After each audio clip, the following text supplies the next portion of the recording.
సుల్తానుల సైన్యం తల్లి కోట అనే 2 గ్రామాల దగ్గర, విజయనగరం దగ్గర, హంపి, మైసూర్ ఆ ప్రాంతాల్లో తల్లి కోట అనే 2 ప్రాంతాలలో తమ సైన్యాన్ని మోహరించడం వల్ల బహుమనీ సైన్యం యుద్ధానికి తల్లికోట యుద్ధం అనే పేరు వచ్చింది.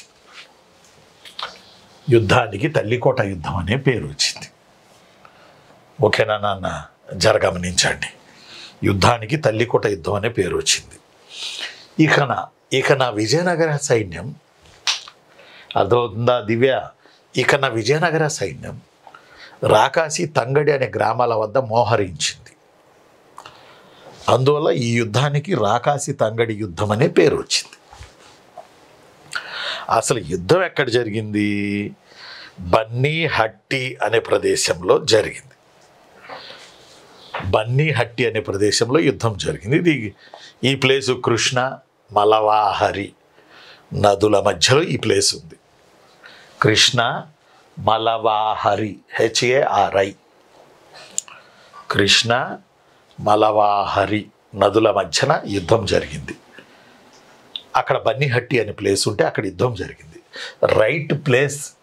తల్లికోట యుద్ధంలో యుద్ధం జరిగిన కరెక్ట్ ప్రదేశాన్ని గుర్తించండి అంటే సత్యమే మనం. బన్నీహట్టి అని పెట్టాలి. వాడు తల్లికోట ఇస్తాడు, రాకాసి తంగడి ఇస్తాడు, భోగాపురం ఇస్తాడు, బయ్యాపురం ఇస్తాడు, బన్నీహట్టి ఇస్తాడు. అప్పుడు అరియామ ఇవన్నీ ఒకటే కదరా మగడా, ఇదేంది ఇట్లా ఇచ్చిండు ఓ నాయను అని మనం కంగారు పడాల్సిన అవసరం లేదు. దివ్య, శిరీష, వైష్ణవి, బన్నీహట్టి అనే ప్లేస్లో యుద్ధం జరిగింది. అది కృష్ణ, మలవాహరి అనే నదుల వద్ద ఈ బన్నీహట్టి అనే ప్లేసు యుద్ధ రంగానికి అయింది. ఇది ఈ కృష్ణ, మలవాహరి, మస్కి ఈ ప్లేసులన్నీ ఒక చోట. హుకేరి నది కర్ణాటక లాంగ్వేజ్ కదా, బన్నీహట్టి అనుకుంటా. హుకేరి రివర్, HUKERI ఇప్పటికీ ఉంది కర్ణాటకలో. కృష్ణ, మలవాహరి,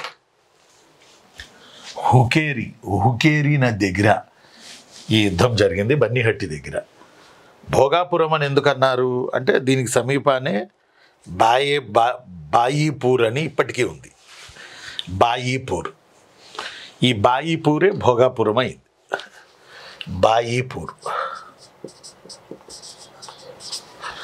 ఈ బాయీపూర్ దగ్గరే ఈ సమీపాన ఉంది కాబట్టి కొంతమంది భోగాపురం లేదా బాయీపూర్ యుద్ధం అన్నారు. యుద్ధం జరిగింది బన్నీహట్టిలో. బహుమనీల సైన్యం మోహరించింది తల్లికోటలో, విజయనగర సైన్యం మోహరించింది రాకాసి తంగడిలో. That's why these are 4 names adapted to Talikota war.